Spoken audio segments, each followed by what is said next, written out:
Hello class 5, welcome to your science online class.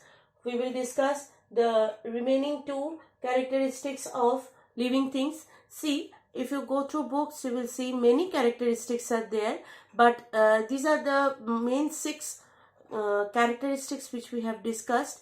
So first four characteristics we have already discussed, that living things move on their own, living things need food, air and water, living things are made up of cell, and living things grow and change. Today, on the fifth point, we are going to discuss that living things respond to change.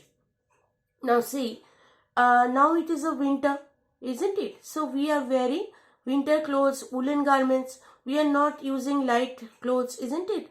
And the clothes with like t-shirts and only shirt and cotton clothes. We are using woolen materials, isn't it? Now when there's a rainfall, we use umbrella, we use raincoat, isn't it, to protect ourselves.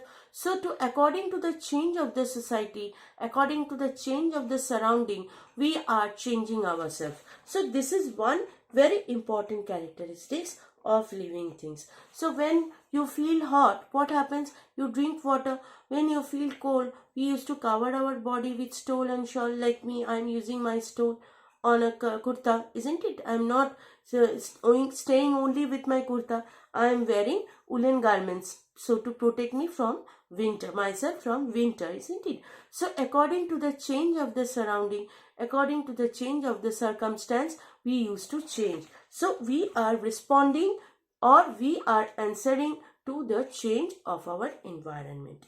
When you feel hot, you switch on the fan. It is also correct.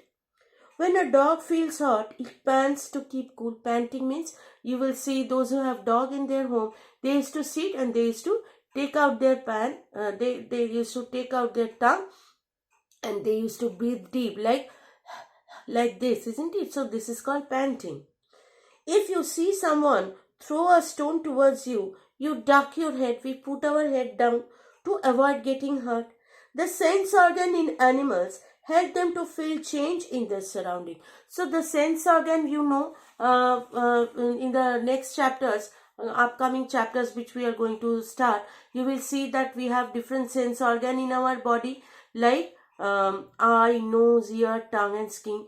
With these five sense organ, we feel our surroundings, and with the according to the surrounding, we used to respond. Now see, an animal respond to the change in their environment.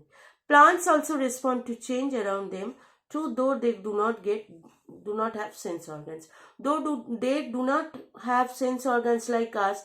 They do not have ear, they do not have nose, they do not have skin, but they also change. A touch-me-not plant closes its leaves when touched. The bud of a sunflower plant moves to face the sun. So it is also changing according to the change of the surrounding. Non-living things cannot sense change in their surrounding and cannot respond them. So again see, non-living things, they do not change. A chair or a table or a book, they don't need to cover their body, isn't it? Because they do not change according to the change because of the surrounding, because they don't have life, isn't it? Finally, living things reproduce. Living things reproduce means they reproduce their young ones which looks alike. See, a baby, when a mother gives birth to a baby, it looks like same. When a big plant gives birth to a baby seedling, it is also having all the characteristics of a big plant like its mother. So a bird gives birth to a bird only with the help of an egg, isn't it? So through different way, animals and plants, they used to give birth and they used to reproduce. Life continues on earth because all living things produce young ones of their own kind. Now see, mother used to give birth to a baby. Baby looks like his mother. Animals reproduce by giving birth to babies or by laying eggs. That also we know. Like birds, snakes, they used to give birth to a baby with the help of an egg. Most plants reproduce by producing seeds or spores. They used to reproduce with a seed. When we sow a seed, we used to see a small baby plant has come out. So this is also the reproduction of a plant. Some plants even grow from stem, roots and leaves.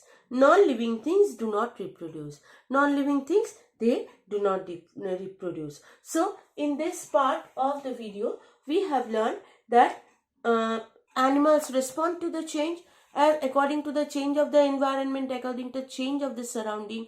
When we are feeling hot, we are drinking water, we are using our fan. When we are feeling cold, we are wearing woolen garments. When it is raining, we are using umbrella and raincoats, isn't it, to protect ourselves. And living things reproduce. Different living things, they are having different way of reproduction. When you will grow up, when you will be bigger, you will learn about the reproductive system of plants and animals, how they are reproducing.